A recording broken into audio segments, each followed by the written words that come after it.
Welcome to Revive Ministries Podcast. This month we started already a new theme. It's called One More Day, paying tribute to Recovery Month and World Suicide Day. Around 800,000 people complete suicide each year. There's about 107,000 drug overdoses deaths in the United States in 2021, an increase from 15% in 2022. Today we have a returning guest. No stranger. Thank you, Sebastian, for joining us. Of course. Thank you for having me. I just want to share a lot. One of the quotes I put on my website first time was from Juliette Lewis. She said, "The bravest thing I ever did was continuing my life when I wanted to die." It kind of feels like,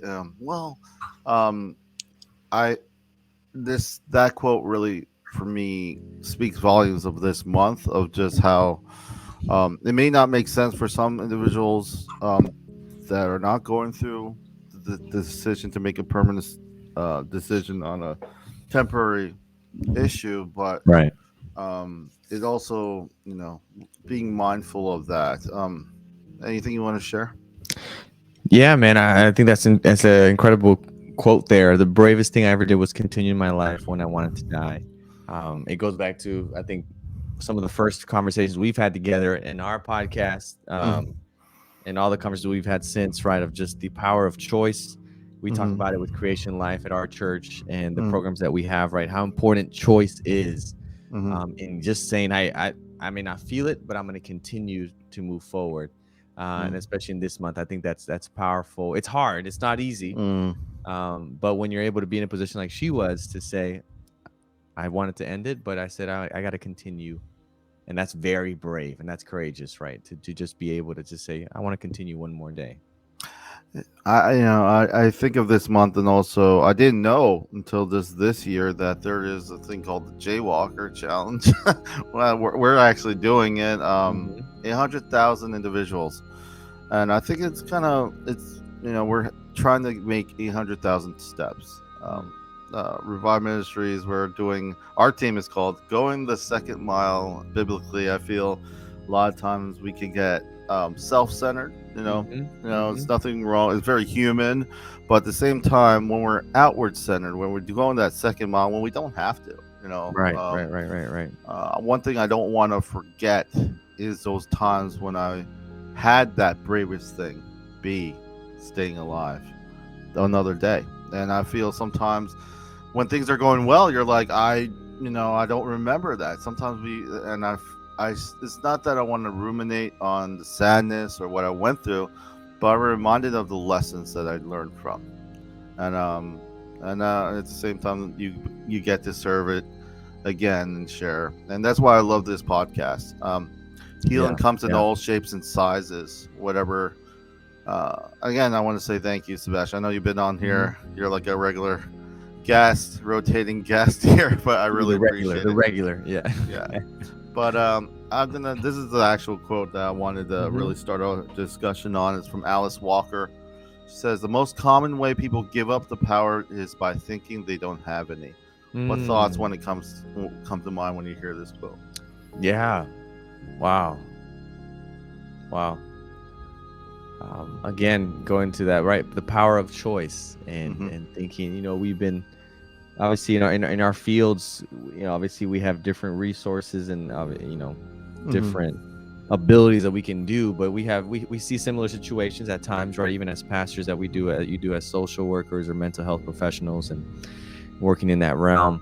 And that power of choice, that power of understanding, I guess the freedom that comes in from you being able to make your own decisions and choices, that a lot of people don't feel. There's just Chantal, my wife, is reading a book right now on different personality. I don't know if personality, but different ways that people approach life. And so some people are more avoidant, and other people are more, I guess the word is anxious. And then there's a middle ground, which is kind of the people that are balanced and are able to live in between. And so she was explaining how, at times it's hard to leave, because of the different personalities, the different experiences that people have felt or gone through, what they've been taught. It's hard for them to understand the reality that they have a choice, right? And recently just been listening to audiobook of The Body Keeps the Score, right, and dealing with PTSD and trauma. And man, it's been amazing to hear of just how literally the physical body remembers, right, the trauma, right, and we feel trapped sometimes, and the studies that they've done of people that goes back to difficult or traumatic situations or abusive relationships because they don't know that they, you know, they have the ability to get out, or they feel like that just becomes home for them, right? And so there's a lot there, but it's powerful when you're able to realize how powerful your choice is, and the ability to make that choose, and that you have power. Yeah, and I feel sometimes defining words really help, especially in my line of work. Sometimes we think of needs, we just think about the tangible. You know, think about, oh, the person needs something to eat, something, place to stay. But I've encountered a lot of people, many people, a lot of work who have the benefits, who have the resources when it comes to tangible. They even have the medication, maybe even they have the support, but they're still miserable. There's other needs that are not addressed. Another thing that you also mentioned was, you know, when we think about trauma and how it affects us and how it affects how we, I feel a lot of times it's discounted because of this. I don't inherently, you know, obviously we keep growing and understanding. I don't really think necessarily, just from my experience, people are intentionally being, how do you say, creating stigma. I feel sometimes there's a lack of education. I think sometimes it's just, oh well, I got him clothes, I got him food, I got him a place to stay. Why is he still struggling? And there's a lot of other right when it comes to that. And also, a simplest thing, example is asking a person what their hobby is. It's a funny little dance you go. A lot of times they don't even think they deserve a hobby, especially if they're going through something hard. Like, hobby, like, I have a million other things that I take care of. Like, well, it's important. Every day can't be a crisis situation. Now, what do you like to do? What is fun for you? And even though it's not at the forefront what the person's going through, it's a great indicator of how the person views himself. And a lot of times there's a lot of guilt when associated with that. So right. I change the thing a lot of times each month. Each time I have this month, September is a very hard month for me, but also a very happy month. I was married this month. Hey, that's a good one. That's a good one. Yeah. So you know, I changed it up to one more day. I feel a lot of times, whether you're struggling with suicide or you're just struggling financially, there's a lot of different burdens that people go through. Maybe spiritually, you know, I do not discount this. I don't reinvent the wheel when I'm working with someone, and if faith-based is a huge component of what makes you happy, I'm gonna reinforce it. But a lot of times, it's just only thing you think of is one more day. It's like I don't know when you see the theme "One More Days," Sebastian, what comes to mind initially before I start shit? I will be honest. The first thing that came to mind was a song from Les Miserables. I think it's One Day More, though. One more. One day more. Yes. That's the first thing that came to mind. But I think it's a great overarching theme, right? And going back to that quote from Juliet, I don't know if it was Juliet or I guess Juliet, yeah, the one of bravest thing. Yeah, the bravest thing I've ever done was continue my life when I wanted to die, right? Just saying one more day. And I think that's powerful. The Bible has Jesus, and he's doing a sermon, what we would consider the Sermon on the Mount in Matthew chapter 5. And he has these beautiful words that I try to remember, right? In my role in life, you can get so distracted and so anxious and overwhelmed with everything. And he says at the end of chapter 5 of Matthew chapter 5, he says, don't worry about tomorrow, for tomorrow will worry about itself, right? Sufficient for each day are its own troubles. And so it's that mix, right, of understanding, okay, I'm going to do today what I can do today and not to worry about tomorrow. Don't borrow tomorrow's what's this quote? There's a quote: "Don't borrow tomorrow's struggles or tomorrow's worries, but Mm, live today, right, and take it one day at a time." So that's kind of the idea of that. I do one more day, right? mm, Let's just go one more day. Let's do one more day. mm, Let's try it out.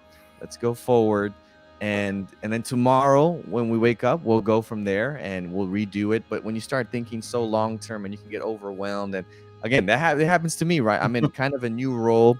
We're in transition at our church, and I've taken on a lot of different, you know, uh, obligations and things, and so it's very easy to just get, oh, I got to do this tomorrow, and next week I'm gonna have to do that. In a month we're gonna, and it's just like, hey, let's do it one day at a time. Yeah, we'll have a plan to be able to do things, but just one more day. Let's just go mm. one day at a time. So that's the first thing that comes to me. I guess the second thing, because the first thing was the Les Mis song, and now this. I think for me it's just how honest it is. You know, a lot of times I know I tell my wife I do my best work when I slow down. It's funny. If I don't slow down, it's not that it's not good. I'll push things out. But at the same time it's Yeah, not that's good. there's something about slowing down. There's something about knowing your limits, knowing that Mm-hmm. you're going to disappoint someone. Right. You're not going to make everyone happy, Yeah. but that's Yeah. okay. That's very Yeah. human. Yeah. Like honestly, there have been people before you who haven't made everyone happy, and at the Right. same time, it also allows you to actually cut into what you're really struggling with. What are you Mm, going through? What mm, is helping and what is not? And that's where I love to be when I'm working with people. Is just um, self advocacy. That when the person is motivated not by anyone else or someone being there or something, just because they start piecing together the value that they threw away. Like, mm. you remember the beginning part, it said Alice Walker, she said, the most common way people give up their power is by thinking they don't have any. There's so many people telling you what to buy, what to Right. do, Right. where to Right. go, how to do it. Uh, Sometimes we forget that we have a choice in any of it. So it's. I feel one more day actually allows, at least for me, to slow down and assess what is working, what didn't I like, is it okay, like, and self-reflection I feel is sometimes it's not overthinking if it's done in a way that's honest. We're human, understanding that I have limits. I'm not young, I can't do what I used to do, but that's You're still okay. young. You're still young, Robert. But I want to ask you, Sebastian, obviously you said you're changing roles in the church, a little more responsibility, but in your personal and professional, what have you seen personally and professionally that has helped you in the healing process, and what has not? Now, it doesn't have to necessarily be, because it's also recovery month. So obviously recovery denotes someone who has issues, but all of us are healing, and I just feel like there's still some themes that can overlap a lot. So what has helped you Yeah, heal with the healing process, personally and professionally? that's good. I had a lot of things come to mind. I think the first thing is just talking about it. Mm-hmm. We've I think discussed that before. The importance of having, whether it be a support group Mm-hmm. or mentors, leaders, people you can look up to that you trust, that you can be real with. Mm-hmm. In my personal case, it would be my wife, who's a big anchor. We always joke among pastors that, we may be the pastors of the church, but our spouses are the ones that are pastors at the home, that keep us anchored Mm-hmm. and keep things in perspective, right? And so we're blessed. I'm blessed to have an amazing wife in that sense. And I think my family plays a big role. I have a lot of good pastoral friends as well that are also in ministry, where Mm-hmm. we can talk, vent, you Mm-hmm. know, get ideas, um, and be able to be inspired, right? And so, like, this last week we did that. We met with a couple of pastors, and my coordinator that's overseeing our area took us out to just go outdoors, and we just walked around and we just shared what we're struggling with, what we're going through, how we're feeling over the last couple of months. And it was very healing, that Mm-hmm. even though a lot of us were going and saying it's been frustrating, or it's been hard, it's been tough, we don't know what to do, at the end of it you leave refreshed because you shared and you felt heard. And at the same time, Yeah, it felt good. I think tied with that, with talking, I think finding space to rest and recharge, right? And so whatever that is, and you brought up something, right? Hobbies, right? And I think that's important. A lot of us maybe don't have any hobbies because we're so busy with work, we're so busy with family and life, and I can imagine we have hectic lives and very fast-paced lives, but being intentional about finding things to recharge us, right? So one thing, for example, my wife will do after work, after she leaves the clinic, is she has her board there, her skateboard, and she'll board in the parking lot for like 10 to 15 minutes. And now she's invited some coworkers. So now like there's 3 or 4 of them sometimes at board. And it's a way to just kind of, unwind, finish the day. And so it's a hobby. I do bike riding. I went today, and you can see kind of here some injuries as I fell today. And that's just part of the hobby there, which is fun. But finding a hobby, right? And so I love being outdoors, and I have 2 dogs that keep me, very active in that sense. So going out for walks, being outside, those are 2 things I think right off the bat. Having someone to talk to, or group people you trust, and finding something that you're passionate about, something that can be a hobby that can give you rest and refresh and refuel you. I think has been helping me in my healing process, and just, I guess, work related, right? Healing process. I will also say, especially when you're working in the line when you're working with people, when you're working and you have clients, you have church members. I am so blessed to have a wife to come home to. I have a home to come to. I always joke with Joanne, I'm like, I could not do this job without you. There's no way. Because there's sometimes, even as people don't see, people at work, they're like, oh, Rob's doing well. No, not at all. I'm barely making it back home. But at the same time, I also know where my limits are. I do I like being creative. I've always been creative. I do like, I was brought up gaming, so I like gaming. But I also like stories. A lot of times with gaming, a lot of people don't understand is there's a lot of great stories in there. So I like sharing that. I also like just sharing different ways to kind of create and just connect. I know that there's I love music. I love just kind of seeing what I can do with music. Obviously, I wish, obviously we would like to put more attention to certain aspects, of whatever our hobby is. But I do enjoy it. I do enjoy the process, and it's one of those things that I feel can be something very healing and surprising. Sometimes the most stressful day, people will say, "Oh, you need to rest. You need to like lie down." I'm like, no. I need to create. I need to do something on the Give me a video. karaoke machine and I'm good. I'm alive. Exactly. Well, yeah, a karaoke machine is always a good go-to, as many know who know me very well. But also moving forward, sometimes going to a lot of work, resources are thin. We don't have the support, are hard to come by. People are busy, like you said. And one of the hardest resources to maintain are people. Yeah, that's true. So there's this word in Hindi. It said, in Jugad, I guess it says ensuring that things happen even with minimal resources. It's a untranslatable words, Joanne.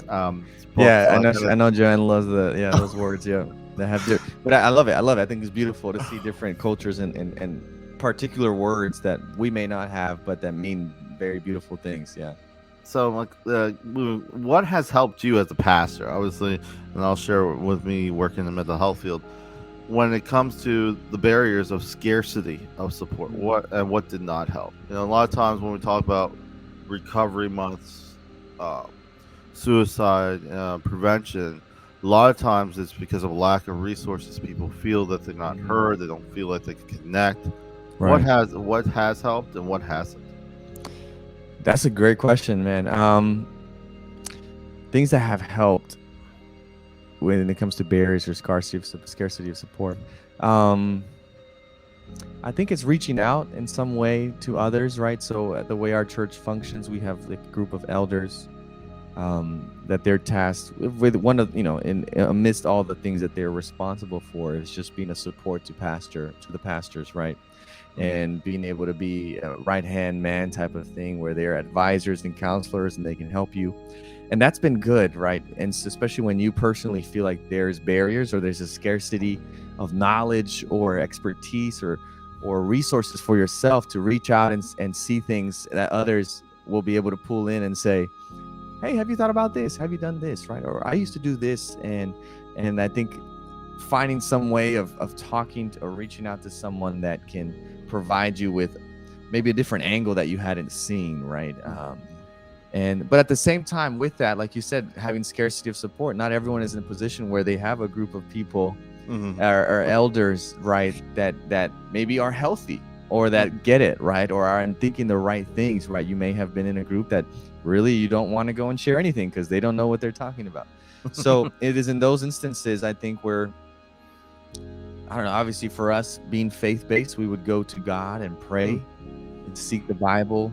And I think you try to, I think one of the big resources that I would use is the internet, right? Just going on Google and whatever situation, right? Hey, I've been feeling down in the dumps. I've been feeling like I'm under a rainy cloud this whole week. Let me look up what's happening, right? And so kind of Googling, obviously there's danger in self-diagnosing yourself, right? Yeah. But looking at things. And so you might find some blogs, you might find some YouTube channels, you might some medical professional advice and thoughts. You may find some religious faith-based stuff. So obviously taking everything with a grain of sand and looking through it. But I think Google has been great. YouTube is a lifesaver for most of us, as it teaches us to do anything, right? How to fix a lawnmower, how to get your AC running in your car, how to clean your drain, and I don't know, whatever it is. So using those means that we have at our fingertips to try to figure out. And so that's something that I've done, right? When I have barriers or scarcity of support, I go online and it's like my computer, my phone. How can I do this? What are some resources, right? And hopefully as that happens, right, obviously you learn, but also you kind of make some connections around you that can connect you with more resources and help those barriers. So that's kind of been things that I've done, right? Either leaned on people that I have around me, like I mentioned before, family and friends, and also the World Wide Web, I think.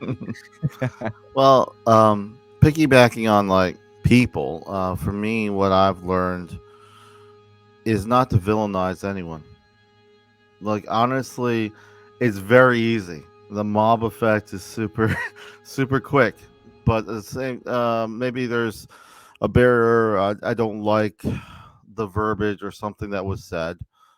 It's very easy to just get stuck in bitterness. And I would just say, those listening, just don't. It's not going to help. All right. It's actually going to take away from it, whether the person hurts you and you don't, and that's where barriers come in. You may need to, but what I find a lot of times is those barriers are created because we're thinking or we're making the decision based on what other people say, and not us actually reaching out to the individual themselves. It is messy and it is hard. It's something that I struggle with sometimes because it's very easy to be like, okay, I trust this person. Sebastian said he's not good, so I'm just gonna say he's not good. But sometimes we gotta go that extra mile and kind of see what is going on. And I feel it's not so much correcting or whatever, because everyone have a different perspective. Their time with the person might be very different than what you're experiencing. But at the same time, I feel we're more complicated. I don't think things don't happen in a vacuum. Obviously, and I feel, at least when it comes to people and its scarcity, um, has helped me is to go that extra mile, not just immediately say, okay, this person is bad, I'm not going to work with him or her.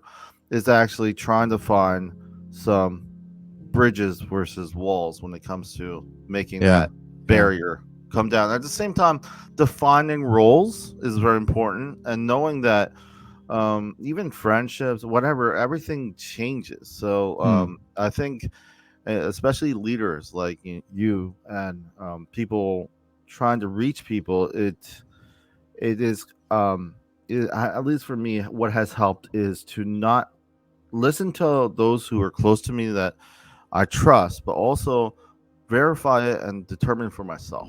You Yeah. know, Yeah. not because I don't trust them, but because things constantly change in this world, and I do find that that has helped me to see Mm-hmm. past it, because it's very, if we're doing the same thing and the same people are the same bad people, there's something off. I feel like Mm-hmm. right now, as we think about community, as we think about, tribute to Recovery Month, there's a lot of sad stories out there, and it didn't happen because of and sometimes with scarcity and support, sometimes we may Yeah. be the ones providing that scarcity. Mm-hmm. On the same time, That's on the good. same token, I do want to share that um just like what we've been talking about before, is if you're on the other side of the phone and you think everyone's saying that you're a bad person, you feel like you're pushed Mm-hmm. out, just finding ways to go one more day. A lot of One times, more day. Yep. and then reflect on yourself. Maybe it's something you're saying, maybe it's something, or maybe it's just not the right fit. But this is a choice that you'll ultimately make at the end. And I feel sometimes when we get that choice back, it kind of makes you change your perspective on things, and that has helped me when it comes to barriers and scarcity. Any pivotal lessons that helped you serve those around you and even take care of yourself better? It's kind of the same thing, but it kind of piggybacks on it, because if you have some lessons when Yeah. it comes to serving, because you could serve people despite yourself. You Right. could help Right. people despite your own health. Mm-hmm. Um, any even if it's a short lesson or something, Yeah. what has been helpful for you? No, I think, yeah, going off of what you just said, you can serve people despite, even hurting yourself, right, in doing so. I think there's a balance that I've seen, that ideally you're serving from a place of overflow, right? If you've been a part of a church or a faith-based, especially Christian faith, you probably heard that, serve from the overflow, very, yeah. But if you've been filled, right, and whether it's through faith or through your hobbies, through the love and your people around you, you feel fulfilled in life and work, whatever it is you're doing, it can become easier to give, right, and to flow out of that and to help others. And so I think that's a pivotal lesson, right? It's focusing some time on myself to make sure, hey, and understanding my limits. There's going to be moments where I feel out of it, and people are like, "What's going on, Sebastian?" I'm like, I'm tired today. I'm sorry. I don't have the spunk. Maybe I don't have the funk. I'm out of it, right? And being real, I got to go recharge. And at the same time, is the other side that many times we don't help serve others because we feel empty. And there's also a beauty in that I found, that when you go out to serve, when you don't feel like it sometimes, or when you do feel empty, you do get filled by serving others, right? So it's that balance where you're trying to serve from an overflow, but understanding that there's going to be times where you're not overflowing, but serving will help you be fulfilled again. So those are two lessons there, I think, that I've seen in my life.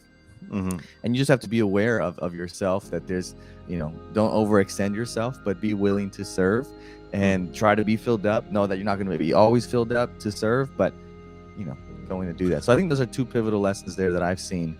It's a balance, right? I think life is a lot of a balance. And if you're able to navigate that balance, sometimes you'll mess up and lean one way or more than the other. But if you're able to work on that balance, it'll help you take care of yourself even better. And I feel like sometimes we get caught up on what has helped other people when we serve others. And sometimes that might be what's holding us back, because, I can't do that. And maybe it's not about that. Maybe you go there and you're serving totally differently than you were dreading because you just felt exhausted. Sometimes we create these scenarios. If we put too many parameters, people are complicated people, but what they need are usually pretty simple if you kind of get to the derivative of it. So yeah, people want to be they don't want to feel alone. So a lot of times, even in my line of work, I feel I do nothing. I don't have any resources. I'm there talking with the person, and they just are happy because I'm there. I don't sugarcoat, but I also, it's about not not staying still, finding what will work, having a conversation, those difficult conversations of accountability, but in a safe place. Because honestly, at the end of the day, even though it's a hard conversation, the person realizes this person cares. That's why he's saying this. So I think there's that, like you said, there's that ebb and flow, there's that balance. It's tricky because I think, but at the same time, just to piggyback on what you said, I think sometimes in our head we get too much of in our head of what we think we're gonna have to do to serve, because we're so used to just. And honestly, you might as well just put a blindfold because you don't know how it's gonna be. But I just want to share Revive Ministries. A lot of times people ask what we do not proselytize, but we strive to provide hope, like a medical missionary, providing a safe place for us to continue the discussion of topics that are too often ignored. Any final thoughts that you want to share with us, those listening, Sebastian? Yeah. First, man, your thought just triggered my mind there. Like you said, right? Don't overthink it. And I'm taken again to that Sermon on the Mount that I was talking about earlier, where Jesus is talking, and he says the words, when you do a charitable deed, when you serve others, when you help others, don't let your left hand know what your right hand is doing, right? And usually we talk about that in the sense of, don't make a big show, which is what he's talking about. Don't make a big show. He's saying, hey, these people like to make a big show. They stand in the street corners. They sound trumpets. They want everyone to see them, right? And so obviously it's talking about doing this more in secrecy, right? Don't make a big show about it. Just serve. But I think there's also the other side that you're saying, right? It's just like, just do it. You don't have to have a whole huge program that everyone can see, right? Serving can be very simple and very easy. And at the end of the day, you'll feel fulfilled because you were able to help others. And I think we were made and designed to serve and help others, right? So when you're able to do that, it takes just a couple of moments away from your own pittiness and your own mess. And yeah, I'm not saying that, I'm saying that we all have real problems, but sometimes other problems put it in perspective. And you're like, you know what? It is hard, but it could be worse. Or I could be dealing with that, right? And so when you're able to serve others, I think it's a life-giving thing that really fuels you and helps you. And at the same time, as you are doing it, like you said, one more day, as you're going, one more day, let me serve someone today. You're also inspiring others to do the same thing, right? Hey, I don't know what you're going through. Just want to serve you today. Just wanted to help you. And hopefully you too, what can take it just one more day, take it one day at a time, and know that everything's going to be okay. And just to, I want to say that sometimes when we're saying we need, I'm tired, I need rest, define what that rest is. Because a lot of times we're just thinking generically, we don't really put much thought into it. Sometimes rest for me is just being creative, doing things on my computer, obviously putting limits, but sometimes we kind of make it generic, and not every generic scenario really works for us when it comes to rest. I think rest is just allowing yourself to just breathe, and whether it's sleeping or actually resting, or just resting your mind away from things that have been a little bit of a burden, defining that and understanding that, I feel, is when you take the time to understand you. And some of the conversations you have within yourself are one of the most important ones to have. So anyway, yeah, that's good. That's good. I want to say thank you, Sebastian, for being a part of this discussion. Of course. Again, I do like this month. It's not really, because of going the second mile. I just like the notion of just what I saw when I announced it last week in the church was people who may not have even experienced or even would not normally be involved in this are finding ways to be involved. And I feel I think that is a beautiful thing, because when we serve others, it just get a lot of times it's not within the parameters that we may initially think. A lot of times it's just what are our strengths. And I just want to say thank you again, Sebastian, for just continuing this discussion. Remember, those who are listening, to the website is reviveministriesfl.com. This is goodbye from Revive Ministries Podcast, leaving with the last quote from F. Scott Fitzgerald. Never confuse a single defeat with a final defeat.